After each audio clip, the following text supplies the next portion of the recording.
लक्ष्मी देवी, inspector Satyanarayan 113 battalion में posted थे पंजाब में। हमारे आदमी की हत्या कर दी गई है। मुझे सीबीआई जांच चाहिए। अपराधियों के खिलाफ तत्काल कार्रवाई होनी चाहिए। अपराधी अजय एसी, अदुरू डीसी। बाघा बॉर्डर में तैनात इंस्पेक्टर की मौत, परिजन जीटी रोड पर जाम कर रहे हंगामा।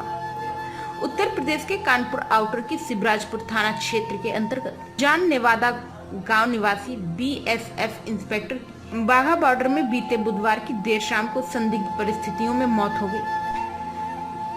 सूचना जब गांव पहुंची तो परिजनों के होश उड़ गए और चीख पुकार मच गई। आज भोर सुबह जब डेड बॉडी गांव पहुंची तो डेड बॉडी देख परिजन बिलख बिलख कर रो पड़े। परिजनों ने डेड बॉडी जीटी रोड पर रख हंगामा करने लगे। आरोप है कि उनके बेटे की हत्या हुई है, उनका दोबारा पोस्टमार्टम करवाया जाए। वहीं बवाल बढ़ता देख मौके पर बिल्हौर सीओ समेत भारी पुलिस बल पहुंच गया। वहीं पुलिस परिजनों को समझाने का प्रयास कर रही है। मौके पर एसडीएम बिल्हौर रश्मि लांबा व तहसीलदार भी मौके पर मौजूद रहे।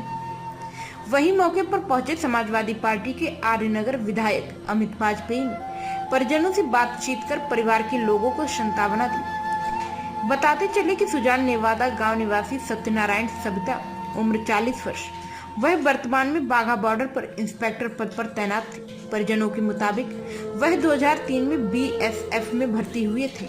इनके दो बेटे आयुष जिसकी उम्र 12 वर्ष और अविरल 10 वर्ष के हैं। कानपुर से शकील अहमद की विशेष रिपोर्ट।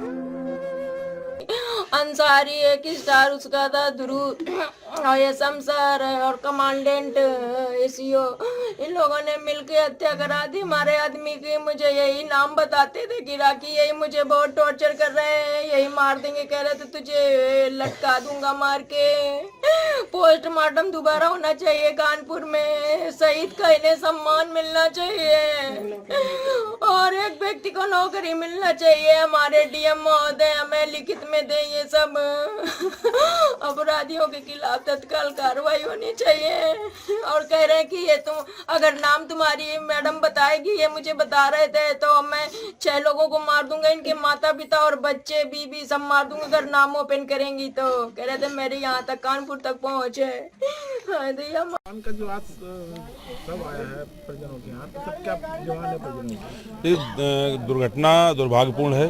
हमारे क्षेत्र का बेटा सत्यनारायण सविता बाघा बॉर्डर पे नहीं रहा। वो कहते हैं कि आत्महत्या करी, परिवार कहता है कि उसकी हत्या हुई, लेकिन जो भी था वो ड्यूटी पर था, अपने सरकारी कैंपस के अंदर था, तो उसको शहीद का दर्जा मिलना चाहिए, परिवार की मांग है। क्योंकि घटना सशंकित करने वाली है। 1 साल से वो शक व्यक्त कर रहा था, चिट्ठियां लिख रहा था, ऑडियो वायरल हो रहा है, तो सशंकित घटना है, तो उस पर सीबीआई से उसकी जांच होनी चाहिए। और जो सरकारी नॉर्म्स हैं मृतक आश्रित की नौकरी के और मुआवजे के, उनको भी पूरा होना चाहिए। सुबह से ये चल रहा है, अधिकारी शासन प्रशासन मौके पर है, संवेदनहीनता के हद दर्जे तक नीचे है, नहीं दिखा रहा है, निर्लजता पर मादा है, पीड़ित परिवार पर लाठीचार्ज किया है। इसलिए हम लोगों को मौके पे आना पड़ा है। हम लोगों ने प्रशासन से मांग करी है कि उसके शरीर का दोबारा पोस्टमार्टम कराया जाए, उसकी एफआईआर जो पंजाब में हुई है उसको कानपुर शिफ्ट किया जाए और परिवार की तरफ से तहरीर लेकर के एक फ्रेश एफआईआर दर्ज करी जाए, पूरे मामले की सीबीआई जांच कराई जाए। सर, प्रशासन ने क्या आश्वासन दिया? प्रशासन अभी तो गोलमोल है, पर हमने उनको लिख करके दे दिया है, परिवार की तरफ से भी लिख के दे दिया, अपनी तरफ से उस पर लिख दिया है।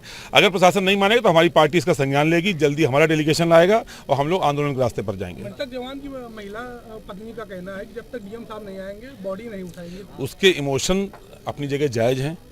हम जानते हैं कि जो बात वो कह रही ठीक कह रही है, इसलिए हम उसके इमोशन के खिलाफ नहीं जाएंगे। जो उसका इमोशन है हम लोग उसी के साथ। कहीं ना कहीं आला अधिकारियों को मौके पे आना चाहिए। ये तो मैंने, अगर आपने मेरा पूरा घटनाक्रम देखा होगा तो आपने देखा होगा मैंने कहा कि झंडे का ही अपमान कर रहे हैं। जिसके शरीर पर राष्ट्रीय ध्वज पड़ा है वहाँ जिलाधिकारी, उप जिलाधिकारी, एक एसडीएम से आप काम चला रहे हैं। बीएसएफ वाले केवल इस पे पीछे लगे कि बॉडी के बाद रिसीविंग ले लो हम भागें। ये नहीं होता। सेवा करी उसने देश की। बाघा बॉर्डर पर था वो, और उसके साथ जो व्यवहार हो रहा है ये सरकार का रवैया है जो लगातार निष्ठुर बना हुआ है। हम लोग इसके खिलाफ हैं, इसीलिए मौके पर आए हैं। और हम लोग अगर जरूरत पड़ेगी, आज हमने इसलिए चेतावनी दे दी है क्योंकि आखिर में फैसला सरकार को, प्रशासन को लेना है। तो हमने ये, अगर हम कल को हम कोई आंदोलन अभी कर देंगे तो आप कहेंगे कि शरीर रखा था शहीद का और आप वहाँ पर हंगामा काट रहे थे। तो हम इसकी गंभीरता को बरकरार रखते हुए मौके पर हंगामा काटने के बजाय हमने उनको लिख के दे दिया है और उनसे मांग कर दी है अपनी लिखा पढ़ी में। अगर नहीं मानेंगे तो हम लोग आगे आंदोलन के रास्ते पर जाएंगे।